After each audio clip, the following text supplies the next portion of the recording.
مصطفى پاشا یاملوکی تێکۆشەرێکی ji bo dadperweriyê belge filmeke Kurdî û berhemê tora medyaya Rûdawê di dema heft mehan de beşdarî li 36 festîvalên film de kiriye 23 welatên cuda 29 xelat jî bi dest aniye.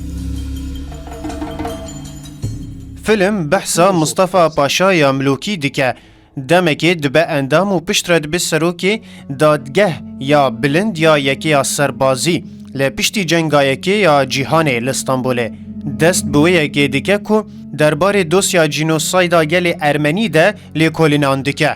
Ew belgename li dadgehê bi dest dixe li gel axaftinên şahidhalan Yamlokî hemûyan diparêze û bi mora dadgehê digihîne Patrîyakê Ermenî li Stenbolê. Piştre jî dibin bi belgeyeke bihêz û giring derbarê jînosayda Ermenan. Ev berhem ji dahênana horên xerîb û herdî qadir e li 29 xelatan bi dest aniye. Xelata baştirîn belgefilm û baştirîn dahênan.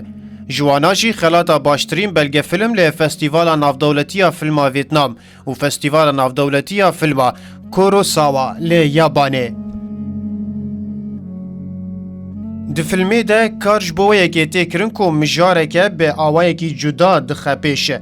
Ev jî hiştiye ku film ji bo lijneyên dadwerî, cihê balkêşî û xelatê bibexşînin.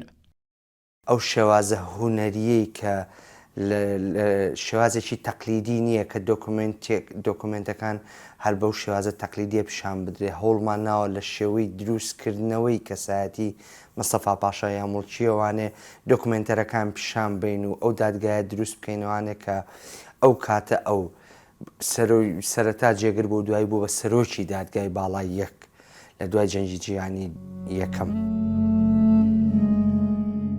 Di gulana 2023 de belgefilm ji bo Festîvala Sînema ya Navxweyî ya Navdewletî hat şandin.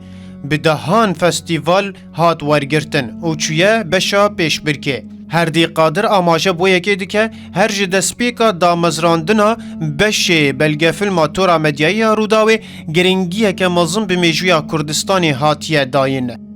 تای دروستبوونی بەشی بەڵگەفیلمی سەر بە تۆڕی میدیای ڕوودا و ئێمە فۆکسێکی زۆرمان خستوێتە سەر مێژووی کورد ئەو بابەتە مێژوویانەی کە سەدان ساڵە لە ڕێگەی پارچە پارچەبوونی کوردستانەوانە و لە ڕێی داگیرکردنی کوردستانەوە فەوتاوە نەماوە هیچمان بەدەستەوە نەماوە میلەتێکین کە لە ڕووی ئەرشیفۆ زۆر زۆر یعنی فەقیرین زۆر هەژارین هیچمان نییە.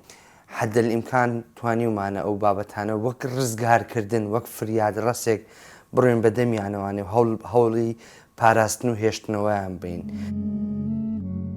Mustafa Paşa Yamlokî têkoşerekî ji bo dadperweriyê di sala 2023 de hatiye berhemanîn û di salvegera jînosayda Ermenan di 24 Nîsana heman salê yekem pêşandana wê ya taybet li Kenîseya Ermenan li Eynkawa hat birêvebirin. Mustafa Paşa Yamlokî di sala 1866 li Silêmaniyê ji dayîk bûye û di sala 1936 li Bexda koçadawî kiriye. Serkirdeyê Supaya Osmanî Rojnamevan wezîrê perwerdeyê bû li Hikûmeta Kurdistanê bi serokatiya Şêx Mehmûd.